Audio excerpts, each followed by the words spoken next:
But in some districts, people were elected to the school boards who had virtually no inkling of what goes on in the running of a school, in the management of a district. These were the ones who they had the biggest mouth, so they were elected. I remember having a woman who was chairman of what we used to the PTA, Parent Teachers Association, and her son was in my class. If I tell you this kid was one of the worst kids I've ever had, okay, but he was walking around. My mother's president of the PTA. But she came up open school, and she throws down the report card. She already had it in for me. Throws down the report card. She said, "What do you make of this?" And it was all red. I said, "Well, at least the teachers didn't have to change their ink, So she complained, "How come I didn't hear from these teachers?" I said, "Well, you can't say that about me." She said, "No, because I made numerous attempts to call her up. In fact, we used to have emergency contact cards, God forbid, in case the kids get sick in school or something. This kid had 6 phone numbers listed. The last number was the number where you could reach his mother. I called up the first 2. It was a pizza parlor in the neighborhood, okay? And so I said to her, I said, "Look," I said, "I can't speak for my colleagues. I'm sure they tried." I said, "Just like I tried. But maybe after the first few numbers they gave up. I went down the list till I finally got a number so I can speak to you." But look, the kid was 12, okay? The next day during morning lineup, my friend was an assistant principal, and I said, "Where's so-and-so?" He said, "Oh, his mother changed his class." I said, "You got to be kidding me." He said, "It wasn't because of you." He said, "You did the right thing." I said, "So now he's going to be somebody else's headache." Well, and that's what my friend said. He says, "Look at it this way, Mark. You don't have to worry about him anymore. She's got to worry about him for the next 6 years until he's 18, and then she can't make excuses for him anymore." But that's what happened. She had a big mouth, so that's how she became president of the PTA, and she thought she was going to, threaten or bamboozle me. But one thing I have to say, one of the things I learned in 34 years is how to talk to parents, okay? And they may come in like she did, but by the time they leave my room, it's an entirely different, we're shaking hands and saying goodbye, But you have people in district offices who unfortunately shouldn't be there, okay? And that's where a lot of the money is wasted, And I think for the most part, teachers get a bad rap. They really do, because we do try. I used to give up my lunch period, and I know not just me, other people used to do the same thing. I say, when we're doing grammar or something, you have a problem? I'm here. I eat in my room. Come to see me. And for the most part, that's how teachers are.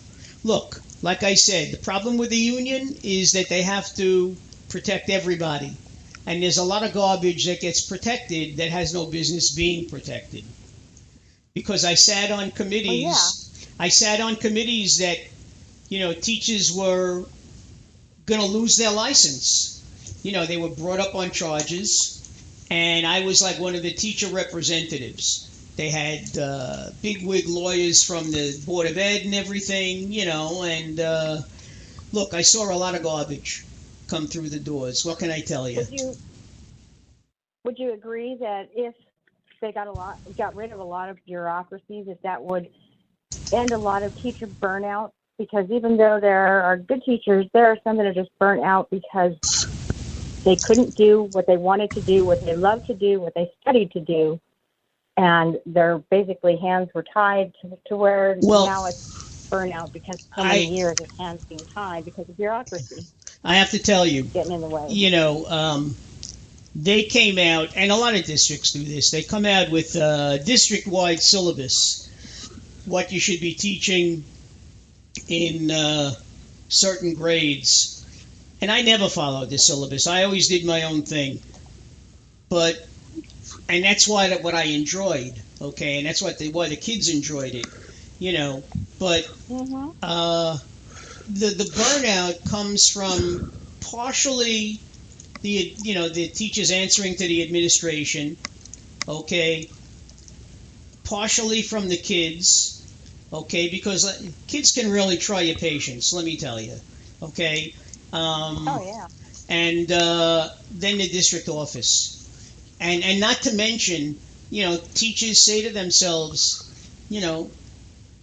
for what I'm being paid, why am I doing this? And it's like, in some countries, teachers are revered, okay, and treated with respect. And in this country, unfortunately, it doesn't happen that way. But so then you would agree then? Oh yeah. But like I said, it's not just the district offices. It has to do with, in a lot of cases, to be perfectly honest, it's easier dealing with the kids than it is dealing with the principal or dealing with the district office. If they would just leave teachers alone to do their own thing, they'd be a lot better off. Yeah, I think they forget that it's not just a job to people who go to school to become teachers. It's something that you got to love because it's not about money, because they don't pay big bucks for that, but it's for love of educating others, for helping little minds expand, it's true. And grow. It's true. I'm on Facebook, and a couple of times different former students would, read something that I posted or whatever, and they said, "Hey, are you the Mr. Kinnickson who taught English and blah, blah, blah?" I say, "Yeah." And these are 40-year-old people, okay? So yes, that really makes me feel good. And there's one girl who calls me, "Oh, Captain, my Captain," from Dead Poets Society. Yes. She said, yes. "You're my John Keating," okay? And that's what she refers to me as, "Oh, Captain, my Captain." 90 seconds. Uh-oh. Suzanne, we got to cut it.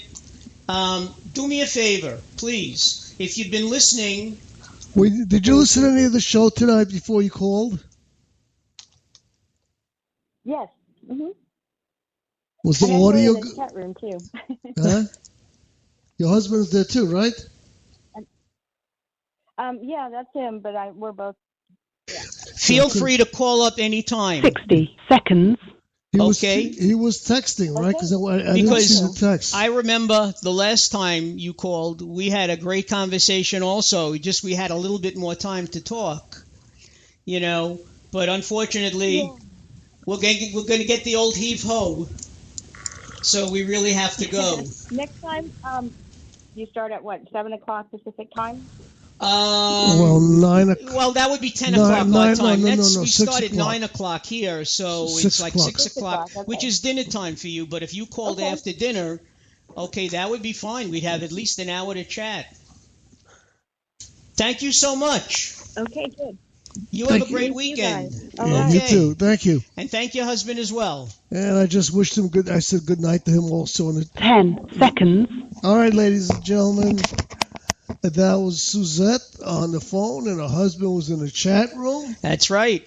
That's the second time they called, and we had a great conversation the last time as well. All right, ladies and gentlemen. This is the Doc. And this is, who am I? Felix. Oh, yeah, this is Felix. Thank you for listening. And good night. Good night, ladies and gentlemen. Thank you for using Blog Talk Radio. Goodbye. As soon as I recognized her voice. Ladies and gentlemen, from Spreaker, thank you for listening and have a good night.